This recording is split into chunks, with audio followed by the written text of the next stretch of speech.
"You're fired." 2 words I never expected to hear from my own father.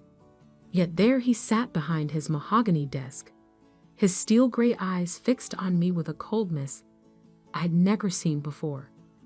The office felt suffocating, despite the floor-to-ceiling windows overlooking the Manhattan skyline. "Dad, if you just listen about the Henderson account." He held up his hand, silencing me. "It's Mr. Matthews in this office, Alexandra. And the Henderson account was the final straw. Your innovative approach cost us a $12 million contract." I gripped the arms of my chair, forcing myself to stay calm. The traditional approach wasn't working. If we just tried my strategy for 1 more month. Enough. He slammed his hand on the desk, making his Best CEO award rattle. "This isn't some startup playground where you can experiment with wild ideas. This is Matthews and Sons, a company that's been built on tradition and proven methods for 40 years. I took back a laugh at the irony of Matthews and Sons, considering I, his only daughter, had worked here since I was 16, starting in the mailroom and working my way up through every department. Meanwhile, my younger brother David had waltzed in straight from business school into a vice president position. "The board agrees with me," he continued, shuffling some papers on his desk. "You're not cut out for business, Alexandra. Not at this level. Maybe something smaller would suit you better. A boutique shop perhaps, or a small local consulting firm." The condescension in his voice made my blood boil. I stood up slowly, smoothing down my charcoal gray suit, the same one I'd worn to countless meetings where I'd brought in millions in new business. Business that apparently didn't matter now. "You're making a mistake," I said quietly. He didn't even look up. "Your severance package will be handled by HR. Please clear out your office by the end of the day." I turned to leave, then paused at the door. "Dad?" He glanced up, irritation flashing across his face. Remember this moment. The walk to my office felt like a funeral march. Employees quickly looked away as I passed, news of my firing already spreading through the corporate grapevine. Only Janet, my assistant for the past 5 years, met my eyes. "I heard," she said, following me into my office. "It's not right, Alex. Everyone knows the Henderson account was lost because David promised them impossible delivery dates." I started packing my belongings into a cardboard box. "Doesn't matter now. David's a Matthews son, and I'm just the daughter who doesn't understand traditional business." Janet watched me take down my framed Harvard MBA and various awards. "What will you do?" I carefully wrapped the photo of my mother. She passed away when I was 12, but I still remembered her last words to me. "Don't let them dim your light, sweetheart. Shine anyway." "I'm going to build something," I said, surprising myself with how calm I felt. "Something bigger than Matthews and Sons could ever be." Janet's eyes lit up. "Need an executive assistant?" I smiled, really looked at her for the first time that day. Janet wasn't just an assistant. She was a brilliant operations manager trapped in an administrative role because of the old boys club mentality at Matthews and Sons. "How about chief operations officer instead?" Her eyes widened. "You're serious?" "Dead serious." I handed her my personal card, the one without the Matthews and Sons logo. "Call me tomorrow if you're interested. And Janet, don't tell anyone about this conversation." The elevator ride down to the lobby was surreal. 15 years of my life, reduced to one cardboard box. I'd given everything to this company, sacrificed relationships, worked weekends and holidays, brought in major accounts that had doubled our revenue. And none of it mattered because I wasn't a son. As I pushed through the revolving doors onto 5th Avenue, my phone buzzed. A text from David. Tough break, sis.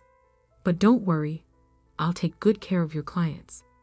Maybe retail is more your speed." I didn't respond.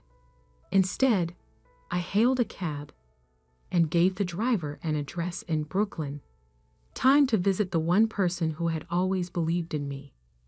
20 minutes later, I climbed the stairs to a modest brownstone and knocked on the familiar red door. It opened to reveal an elegant woman in her 70s, her silver hair perfectly coiffed despite the late hour. "Alexandra?" My grandmother's eyes narrowed as she took in my appearance and the box in my arms. "He didn't. He did." She ushered me inside, straight through to her cozy kitchen where a pot of tea was already brewing. Some things never changed. Grandma Rose always seemed to know when she was needed. "Tell me everything," she said, setting out her best china teacups. So I did. I told her about the Henderson account, about David's impossible promises, about Dad's coldness, and the board's decision. She listened without interrupting, her bright blue eyes, so different from my father's gray ones, taking in every detail. When I finished, she got up and walked to her study. I heard her opening drawers, shuffling papers. She returned with a thick manila envelope. "I've been waiting for this day," she said, sliding the envelope across the table. "Your mother knew it would come too. She made me promise to give you this when it did." My hands trembled as I opened the envelope. Inside was another envelope, sealed with wax, and a folder filled with documents. My eyes widened as I read through them. "Grandma, this is your mother's inheritance," she finished. "The one your father knows nothing about. Her family's shipping company holdings, real estate investments, everything she built before she married him. All in a trust, waiting for you." I stared at the numbers. Millions. Not as much as Matthews and Sons was worth, but more than enough to start something new. "Why didn't you tell me before?" Grandma Rose took a sip of her tea. "Because your mother knew you needed to try it his way first, to give him a chance to see your worth." She set down her cup with a decisive clink. "He failed that test rather spectacularly, wouldn't you say?" I looked at the documents again, plans already forming in my mind. The Henderson account. They were looking for exactly what I proposed. Innovation, modernization, a fresh approach. Then perhaps, Grandma Rose smiled, it's time to show them what Alexandra Matthews can really do. I stayed at my grandmother's house late into the night planning. By the time I left, I had the beginnings of a strategy that would change everything. Dad thought I wasn't cut out for business? Fine. I'd show him exactly what kind of business I was cut out for. The game was about to change, and Matthews and Sons wouldn't know what hit them until it was too late. 1 year later, the Henderson Group's downtown headquarters buzzed with anticipation. In the main conference room, Janet, now my COO, was setting up for our presentation. Through the glass walls, I could see Thomas Henderson himself pacing, checking his watch every few minutes. "They're here," Janet whispered, glancing at her tablet. Matthews and Sons representatives just arrived in the lobby. I smoothed down my tailored Armani suit, crimson red, a far cry from the conservative grays and blacks my father preferred. Right on time to watch their biggest account slip away. "Alex," Janet's eyes sparkled with mischief. "Did you plan this? The presentation time?" "Pure coincidence," I smiled. "The fact that my father and brother are desperate to keep Henderson's business while I'm here to take it. Now that's just good strategy." The last year had been a whirlwind. Using my mother's inheritance and Grandma Rose's connections, I'd built Nova Enterprises from the ground up. We specialized in exactly what Matthews and Sons feared most: innovative business solutions for the digital age. Janet had been instrumental, bringing over key talent who'd been overlooked at Matthews and Sons. Turns out, I wasn't the only one tired of traditional methods. The conference room door opened. Thomas Henderson entered, followed by his board members. And behind them, looking significantly more worn than the last time I'd seen them, came my father and brother. Dad stopped short when he saw me, his face draining of color. David actually took a step backward, nearly colliding with a board member. "Alexandra?" My father's voice cracked slightly. "Mr. Matthews?" I replied coolly, extending my hand. What a surprise. I wasn't aware Matthews and Sons would be joining us today. Thomas Henderson looked between us, confusion evident on his face. "You know each other?" "Ms. Matthews used to work for us," my father said stiffly, ignoring my outstretched hand. "Matthews?" Thomas raised an eyebrow. "Any relation?" "Just a former employee," Dad cut in quickly. "Actually," I smiled, "I'm his daughter, but that's ancient history. Shall we begin the presentation?" The next hour was a masterclass in everything my father had dismissed as wild ideas. I showed them Nova's digital transformation strategy, our AI-driven analytics, our cloud-based solutions, everything the Henderson Group had wanted a year ago when Matthews and Sons had insisted on sticking to outdated methods. David's face grew increasingly red as board members nodded appreciatively. My father sat stone-faced, but I could see his hands clenching under the table. "Very impressive, Ms. Matthews," Thomas said when I finished. "This is exactly what we've been looking for. But I have to ask, why didn't you propose these solutions when you were with Matthews and Sons?" The room went silent. All eyes turned to my father. "Oh, what I did," I replied softly. "In fact, it was my last presentation before leaving the company. Wasn't it, Mr. Matthews?" Dad's jaw tightened. Before he could respond, Thomas Henderson stood up. "Well, I think we've seen everything we need. Ms. Matthews, your proposal is exactly what the Henderson Group needs to move forward. I believe our legal team already has the contracts drawn up." "What?" David spluttered. "You can't be serious. We've handled your business for 20 years.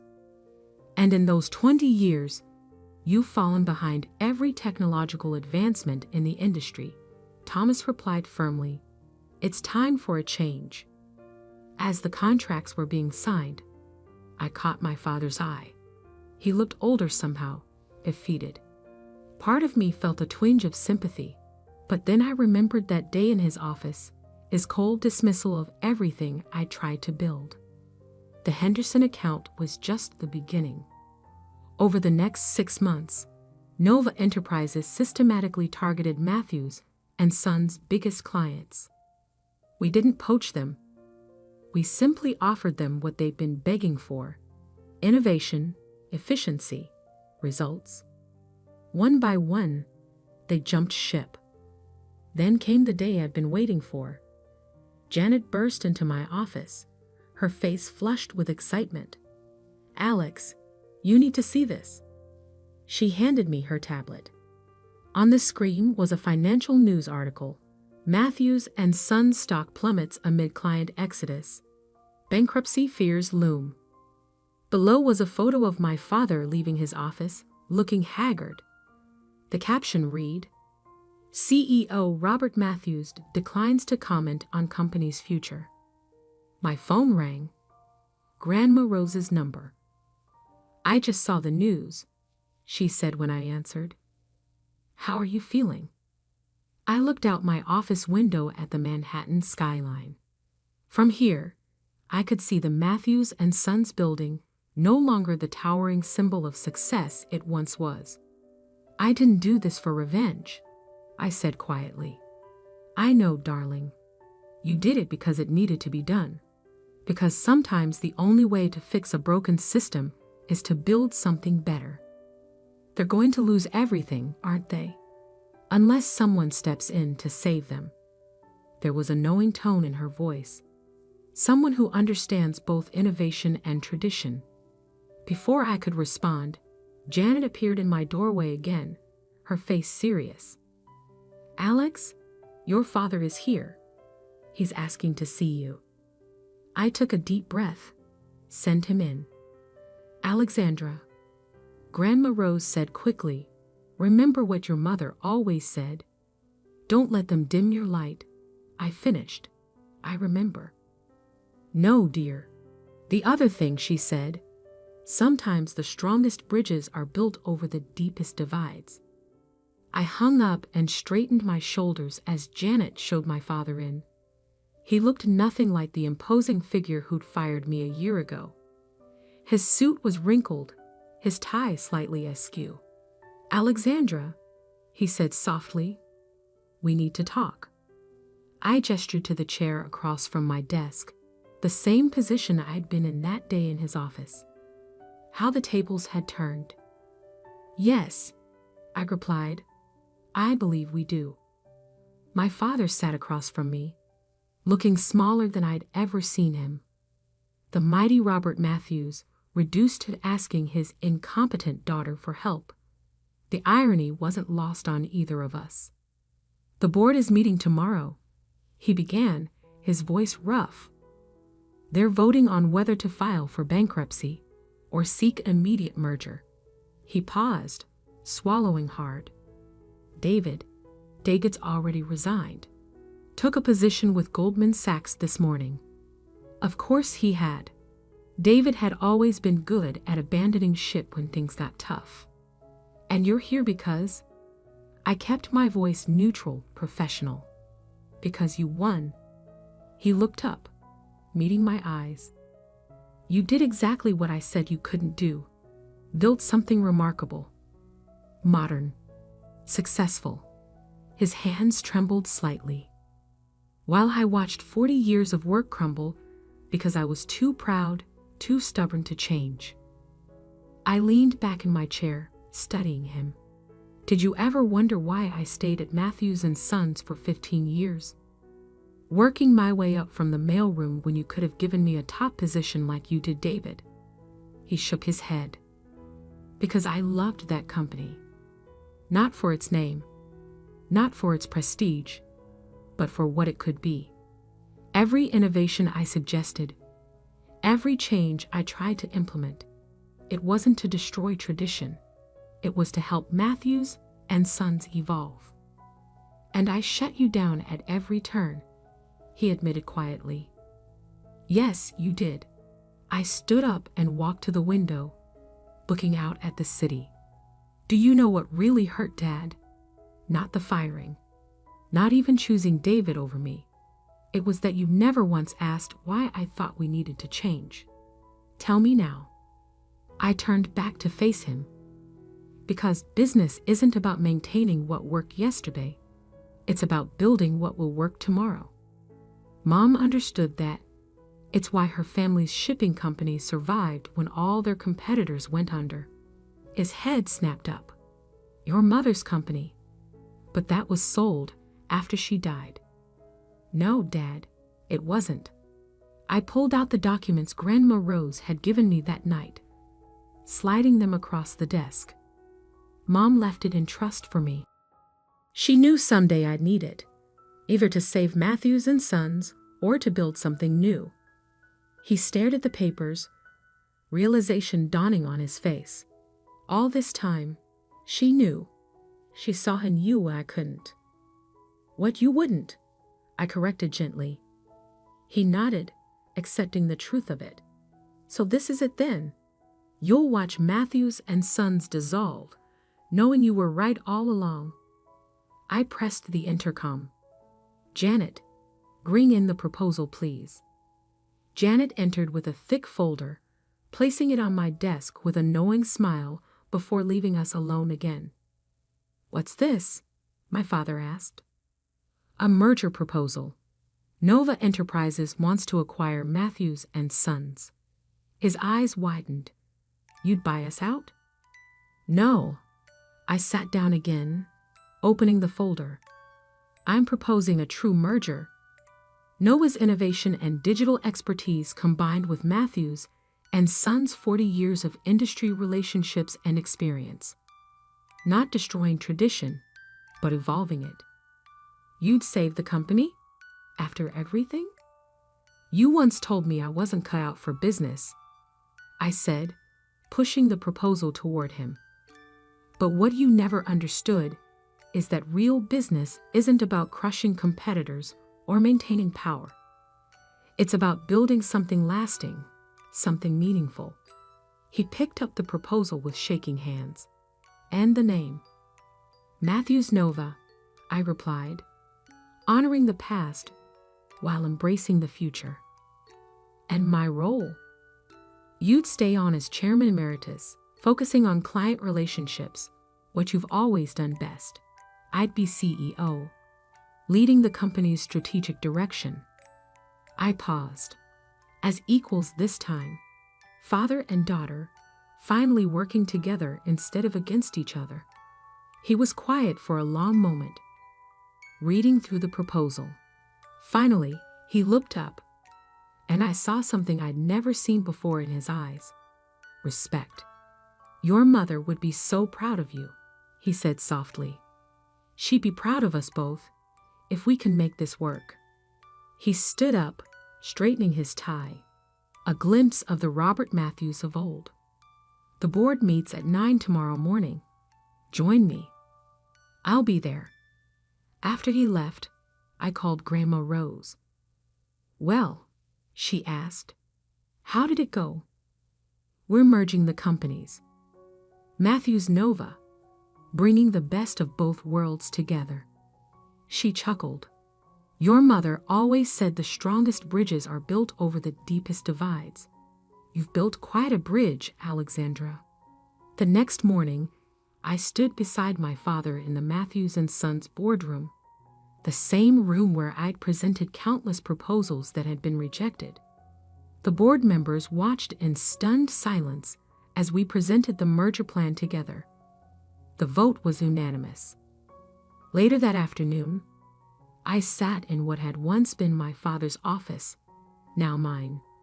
The Best CEO award still stood on the shelf, but beside it now sat a framed photo of my mother. Janet knocked and entered. The press release is ready. Want to take a look? I smiled, thinking of how far we'd both come. In a minute. First, call the Henderson Group. I want to personally tell them about the merger.